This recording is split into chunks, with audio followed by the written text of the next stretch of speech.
محمد بن عبد الله وعلى آله وأصحابه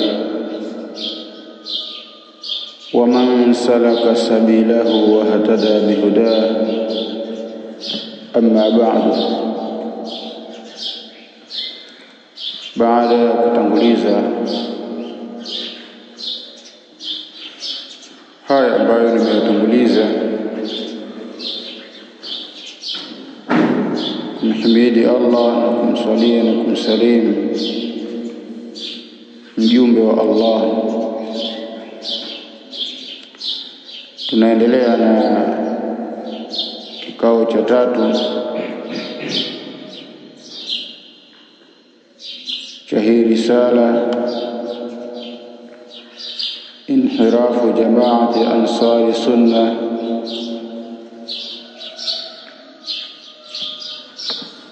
Na jana tuliishia kwenye maneno ya Imam Malik rahimahullahu ta'ala,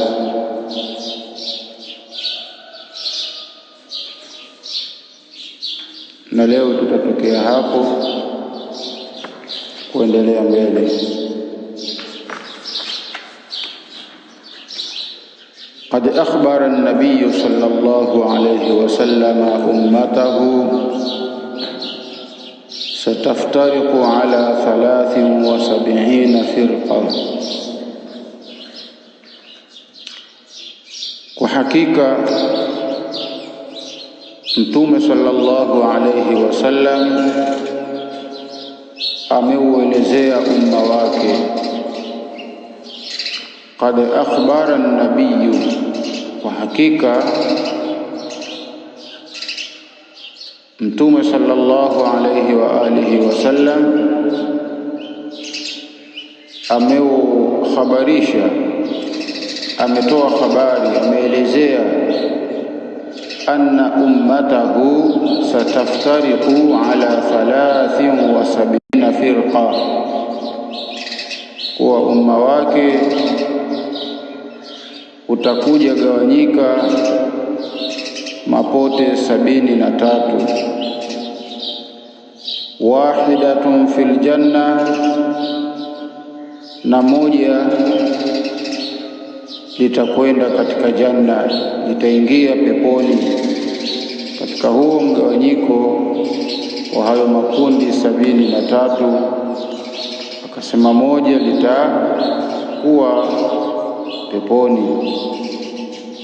Wa 72 fi nnari, na 72 yatakuwa motoni.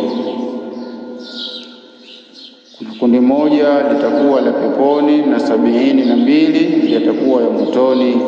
Qila, pakasemwa, ya Rasulullah, man hum?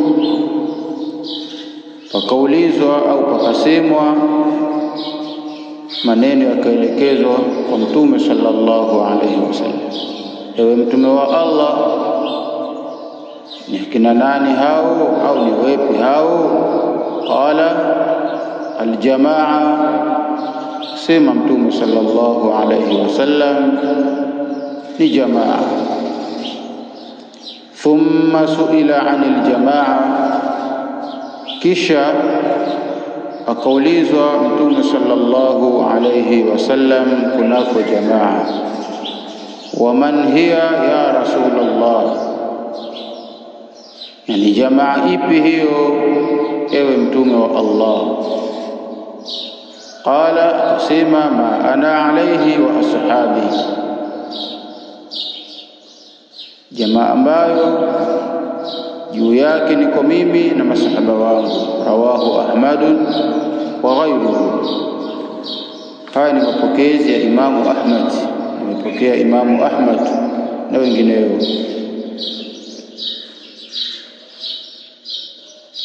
Miongoni mwa hadithi ambazo Muislamu anatakiwa kuzihifadhi hii hapa, aijue, hasa kama sisi wanafunzi. Si vizuri zaidi mtu kuyahifadhi maneno haya, kuyajua kwa Kiarabu,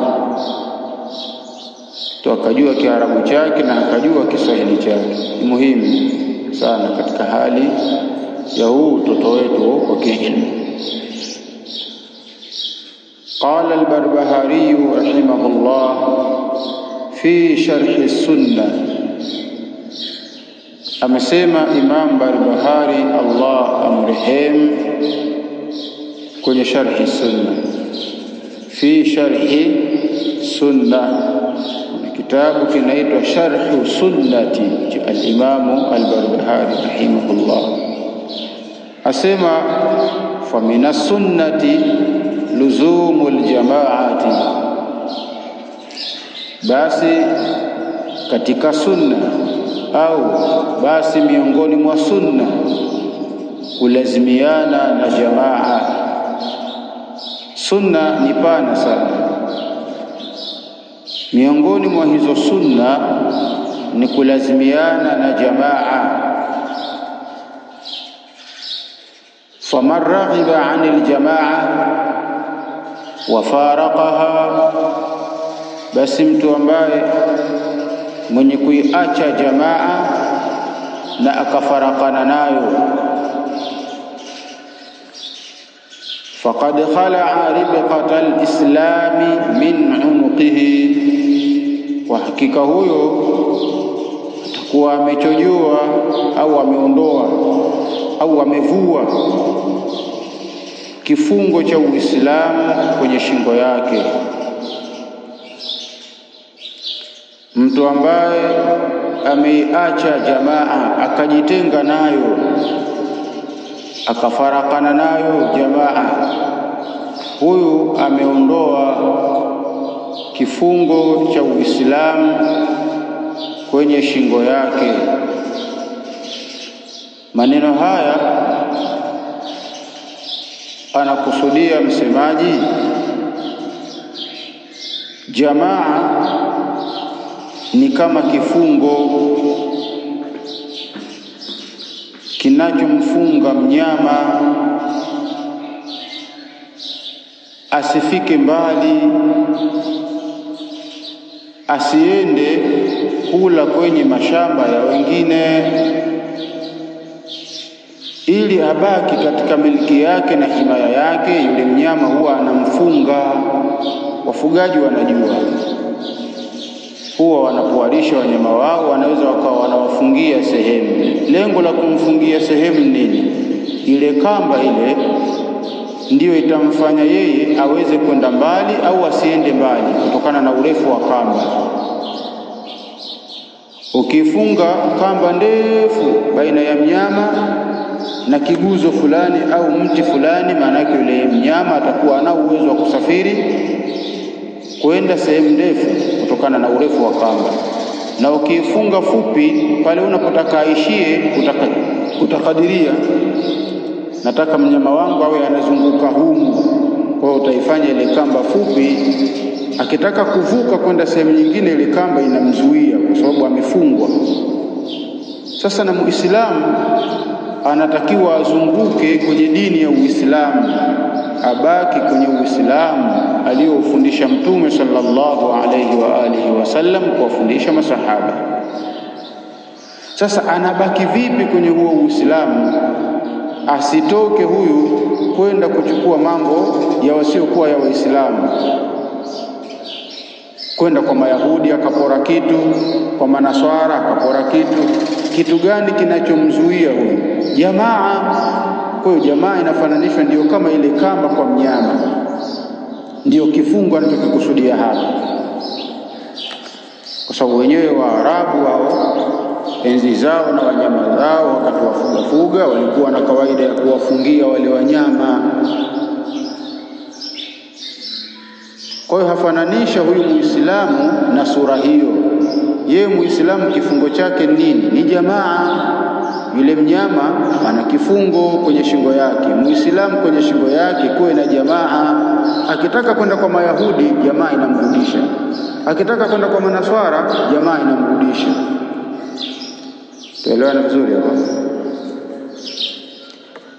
Anasema faman raghiba anil jamaati wa faraqaha faqad khala'a ribqata al-islami min maelezo mshatangulia wa kana dhallan mudilla, kwa hilo atakuwa yeye ni mpotevu, kwa maana ni mtu aliyepotea.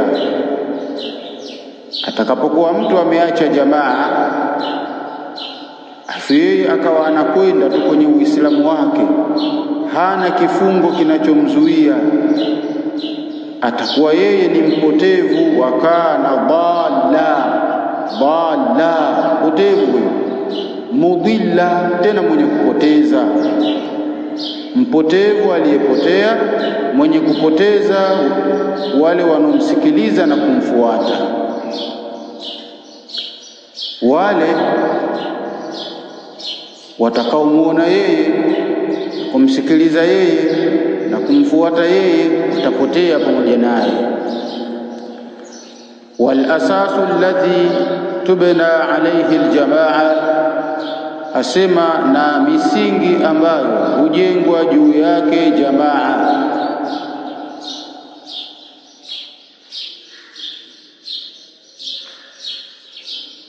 Na msingi ambao hujengwa juu yake jamaa. Jamaa si inajengwa, sasa msingi wake, chimbuko, msingi asli ya jamaa. Wa hum ashabu Muhammadin sallallahu alayhi wasallam wa rahimahumullahu ajma'in.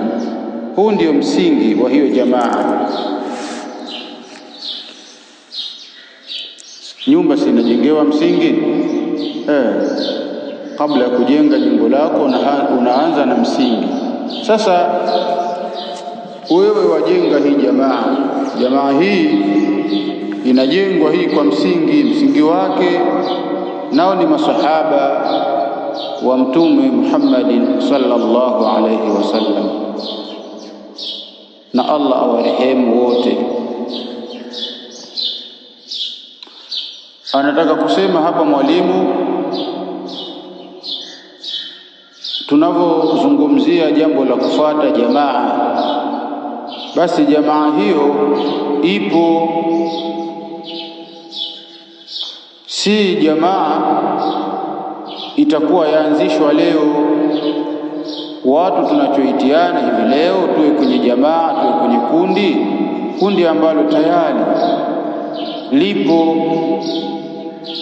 lilikuwepo na watu wake wameshakufa. Jamaa hiyo ipo, kwa maana yale waliokuwa nayo wao yapo.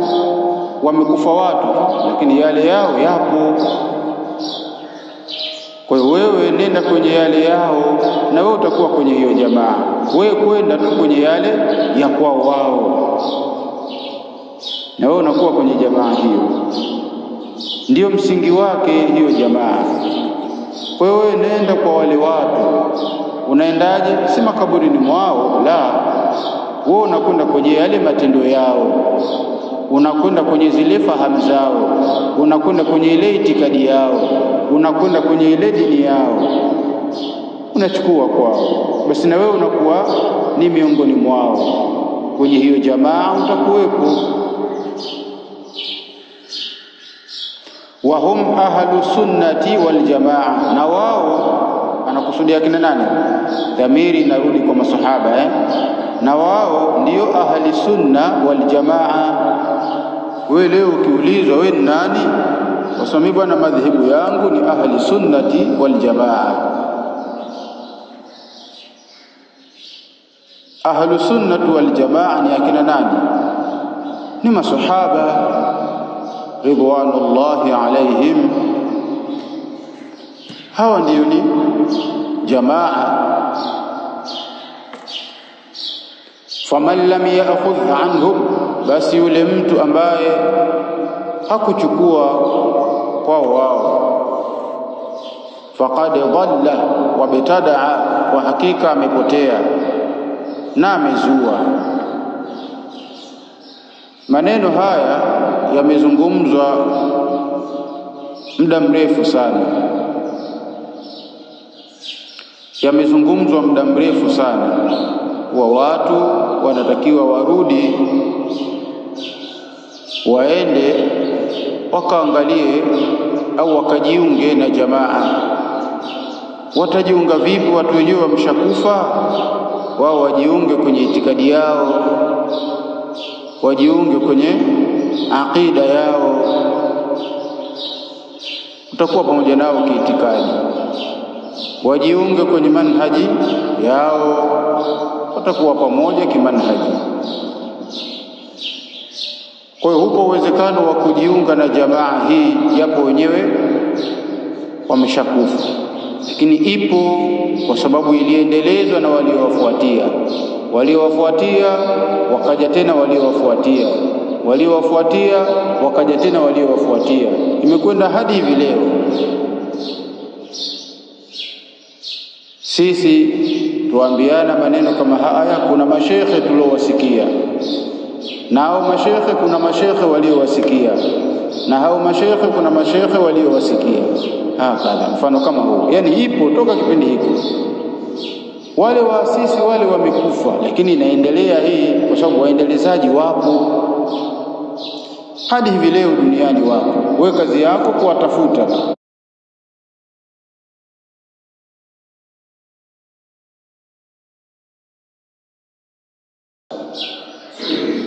Ndio maana waambiwa kwamba haki ipo siku zote, na watu wa haki hawatoisha wote, hata kama kutakuwa na uharibifu wa aina gani, hawatoisha moja kwa moja. Sawa, ni sehemu kubwa kabisa kutakuwa na uharibifu, lakini watu wa haki watakuwepo. Wewe watafute tu, muombe Allah akusaidie, utakutana nao. Na haki ipo, muombe Allah kuonesha, atakuonesha. Ipo hiyo haki, haiondoki. Asema wa kullu bid'atin dalala, na kila uzushi ni upotevu. Wa dalalatu wa ahluha fi nnari, na upotevu na watu wake ni motoni. Sawa.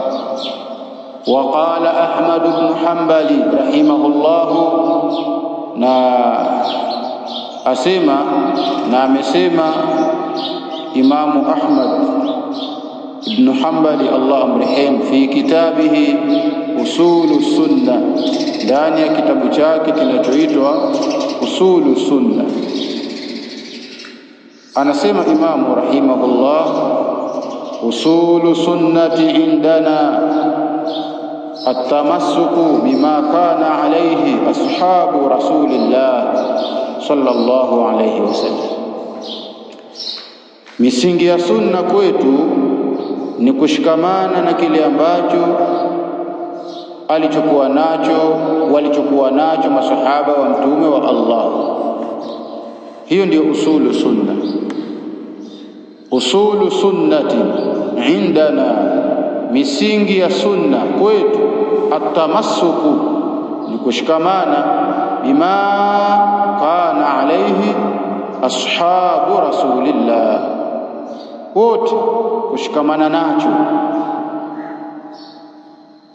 kile ambacho juu yake walikuweko masahaba wa mtume wa Allah. Kama kuna jambo walikuwa nalo, basi tushikamane nalo jambo hilo. Kama njia kwa ujumla walikuwa nayo, basi tushikamane na njia hiyo. Hiyo ndiyo sunna. Imamu Ahmad rahimahullah anafafanua na anafundisha kwamba hii ndiyo misingi ya sunna kwetu sisi. Imamu Ahmad rahimahullahu ta'ala ni mmoja katika wale maimamu wanne waliokuwa mashuhuri, walio na wafuasi wengi wa madhhab ya kifiqhi. Maimamu wako wengi, lakini hawa wanne wao wana wafuasi wengi, ndio imekuwa kama wanakaririka hawa tu na wanatajwa hawa tu katika vinywa. Mtu akizunguka Imam Maliki, akizunguka Imam Shafi, akizunguka Imam Ahmad, akizunguka Imam Abu Hanifa, lakini maimamu wako wengi. maimamu wa Uislamu wengi, lakini hawa wanne Allah amejalia kupata wafuasi wengi katika madhehebu zao za kifiqhi. Kwa hiyo imamu huyu rahimahullah yeye asema kwamba sunna ina misingi, na misingi yake kwetu ni kushikamana na yale ya masahaba, ndio sunna. Sasa kwa hiyo sunni, mfuata sunna, mtu wa sunna anatakiwa ashikamane na yale waliokuwa nayo masahaba, ndio mtu wa sunna. Anazungumza imamu. Kwa hiyo akitokea mtu sasa yeye akisema hapana, mimi nafuata sunna, lakini kwa vile ninavyoona mimi, imeenda kinyume na kauli za maimamu au kauli ya imamu, tubaki na huyu kwanza tunayemsoma hapa, tuachane na wengine, tubaki na huyu. Amekwenda kinyume na kauli ya nani? Ya imamu, ambaye yeye anafahamu sunna,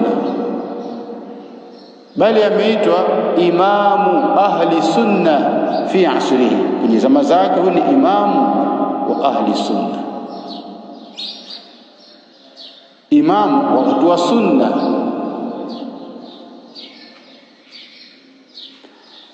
Anasema wal-iqtida'u bihim wa tarku al-bid'ah. Imamu Hanbali rahimahullah anasema kushikamana nayo yale ya masahaba na kufanya nini? Kuwaiga wao, kuwageza. Wal-iqtida'u bihim, na kuiga kwa wao au kuwafuata wao. Lugha nyingine lazima tuwe nyuma ya masahaba, tunawageza, tunawafuata. Ndiyo sunna hiyo. Huu ni msingi anautaja Imamu Ahmad rahimahullah. Ni msingi huu katika misingi ya sunna. Lazima uwe nyuma ya masahaba, unafuata kwao. Wamekanyaga mguu, unasubiri atoe ule mguu. Ananyanyua, unakanyaga wewe. Anakanyaga mguu wa pili, ananyanyua, unakanyaga wewe. Unafuata kwa wao, unapita kwenye chochoro zao, unapita kwenye mabonde yao. Akina nani? Masahaba wa Mtume sallallahu alaihi wasallam. Ni nini hiyo? Ni sunna hiyo. Kwetu sisi sunna ni hivyo. Kwa hiyo kwetu sisi sunna sio kule wewe kuchukua kitabu cha Qur'ani, kuchukua hadithi ukasoma afu ukasoma mimi nafuata sunna. Wakati huo masahaba sasa wapita kwingine na wewe wapita kwingine. Hiyo haitakuwa nini? Haitakuwa sunna, kwa sababu umeacha misingi ya sunna. Tunamuelewa Imam? Asema watarkul bid'i, na kuacha kuzua, kuacha bid'a. Watarkul bid'i, na kuacha bid'a. Kwa haiwezekani kwa wewe wasema wafuata sunna alafu auachi bid'a. Ukiwa wewe unafuata sunna unatakiwa uache bid'a. Maneno ya nani? Ya Imamu rahimahullah. Mtu mmoja hawezi kuwa yeye ni mtu wa sunna na yeye ni mtu wa bid'a. Ukiwa mtu wa sunna unatakiwa uache bid'a. Hizi bid'a zinatakiwa ziachwe, na zipo. Ndio maana Imamu anasema ziachwe. Zipo sawasawa, we mwenyewe ndio mzushi wa zua au yupo aliyezua, wewe waendeleza, wewe wafuata. Yote mawili haifai. Sawasawa uzue mwenyewe au azue mwingine, wewe wafuate kile alichokizua. Vyote vinatakiwa kuacha. Tuache bid'a, tuache kuzua ili tuwe ahlu sunna. Tunaelewa vizuri? Wa kullu bid'atin fahiya dalala, anasema na kila uzushi basi nini? Ni upotevu wa uzushi. Hakuna uzushi ambao ni kheri, uzushi wote ni upotevu. Tumeelewana? Muombe Allah subhanahu wa ta'ala atuepushe na bid'a.